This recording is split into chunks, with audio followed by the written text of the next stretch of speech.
Namaku Raka Permadi, 35 tahun.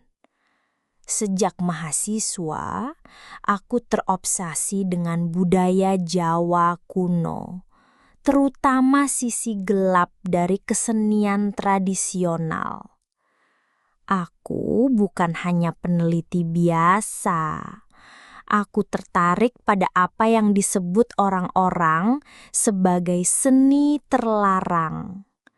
Tembang-tembang yang tidak boleh dinyanyikan, tarian yang hanya dipentaskan untuk arwah, gamelan yang dipukul hanya pada malam tertentu. Suatu malam, aku menemukan catatan tua yang tak sengaja terselip di koleksi pribadi milik almarhum Prof. Wicaksono, guru sekaligus kolektor teks langka dari keraton.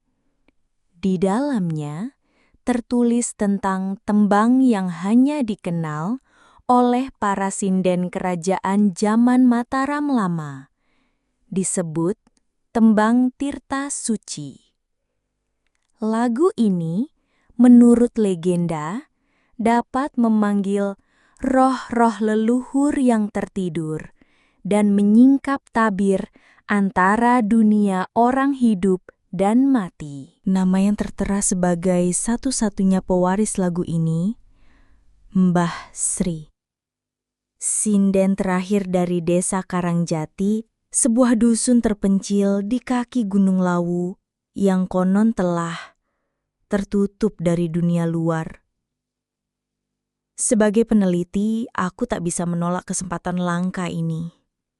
Tanpa pikir panjang, aku menyusun perjalanan dan membawa peralatan rekam, kamera, dan jurnal untuk dokumentasi. Tapi, itu adalah kesalahan pertama. Perjalanan ke Karangjati tak mudah. Mobil harus kutitipkan di kecamatan terdekat, dan sisanya kutempuh dengan ojek motor selama hampir 1 jam lalui jalan berbatu, melewati hutan pinus dan lereng sunyi yang tak berpenghuni. Begitu aku memasuki desa, waktu menunjukkan pukul 17.45. Langit mendung. Udara sangat dingin, menusuk tulang. Tapi yang paling mengganggu, keheningan total. Tidak ada suara ayam, tidak ada anak-anak bermain. Hanya suara angin dan daun-daun. Aku melihat beberapa warga, wanita tua dengan selendang, pemuda dengan sarung. Semuanya menatapku. Mereka tidak marah, tapi seolah tahu sesuatu yang tidak kuketahui. Aku mencari Mbah Sri, ucapku pada salah satu bapak tua di beranda. Mendengar itu, dia terdiam beberapa detik sebelum menjawab pelan. Kalau kau bisa temukan dia, jangan minta dia bernyanyi. Ia langsung menutup pintu, meninggalkanku dengan perasaan dingin di tengkuk. Dengan informasi seadanya, aku berjalan ke ujung desa. Di sanalah aku melihat rumah panggung tua, kayu jati lapuk dengan pohon randu besar di belakangnya. Di teras, duduklah seorang wanita tua, memintal benang, diam dan menunduk. "Mbah Sri?" tanyaku. Ia mengangguk, masih menunduk. "Boleh saya bicara sebentar?" Tanpa menjawab, ia berdiri perlahan dan masuk ke dalam rumah. Seolah-olah dia sudah tahu aku akan datang. Di dalam rumah, suasananya seperti museum kematian. Lampu redup, bau dupa menyengat, foto-foto lama hitam putih tergantung. Sebagian bergoyang perlahan meski tidak ada angin. Mbah Sri duduk di kursi goyang di pojok ruangan. Di depannya seperangkat gamelan kecil tua yang tampak tak pernah disentuh selama puluhan tahun.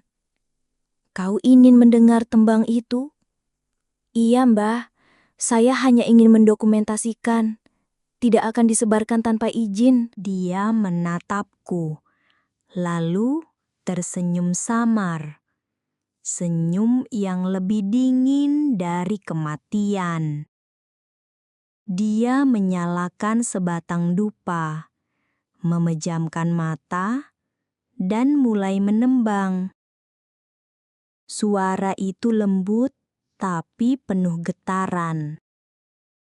Nada rendah menyeret seperti dari dasar tanah.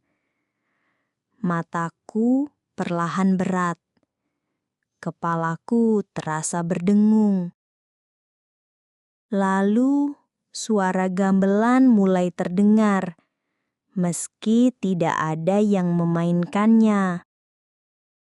Dari sela dinding rumah, asap tipis kehitaman keluar, menari-nari seperti memiliki nyawa. Aku terbangun pagi harinya dalam kondisi tubuh menggigil, terbaring di sawah. Tas dan alat-alatku masih lengkap, tapi desanya hilang. Tidak ada rumah, tidak ada jalan setapak, tidak ada jejak apapun. Aku berjalan kaki hampir 2 jam ke desa terdekat dan menceritakan pengalamanku. Seorang pria tua yang mendengar ceritaku hanya menggeleng. Desa Karangjati sudah terbakar habis lebih dari 40 tahun lalu, Nak. Semua penduduknya hilang setelah upacara malam Jumat Wage.